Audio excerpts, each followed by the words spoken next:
అందరికీ నమస్కారం అండి. మనందరి ఆరోగ్యానికి ఎంతో మేలు చేసే డ్రాగన్ ఫ్రూట్ జ్యూసు ఒక్క నిమిషంలో ఎలా చేసుకోవాలో చూసేయండి. ముందుగా డ్రాగన్ ఫ్రూట్ ముక్కలను మిక్సీ గిన్నెలో వేసుకోవాలండి. ఆ తర్వాత కొంచెం బెల్లం వేసుకోవాలండి.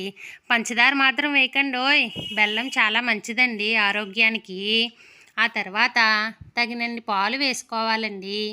పాలు ముక్కలకి సరిపోయినంత పాలు వేసుకోండి. మనం ఈ జ్యూస్లో వేసే పదార్థాలన్నీ మన ఆరోగ్యానికి చాలా మంచిదండోయ్. ఈ డ్రాగన్ ఫ్రూట్ని పిల్లలు అంత ఇష్టంగా తినరు కదండి. ఇలా జ్యూస్ చేసిస్తే వెంటనే తాగేస్తారండి. ఇంకేముందండి, మిక్సీ పట్టేస్తే ఎంతో healthy and tasty dragon fruit juice ready అయిపోయిందండోయ్. ఈ వేసవి కాలంలో ఒక్క గ్లాస్ జ్యూస్ ఇచ్చారంటే మీ పిల్లలకి చాలా ఆరోగ్యం అండి. నచ్చిందా అండి? నచ్చితే లైక్ చేసి సబ్స్క్రైబ్ చేయండి.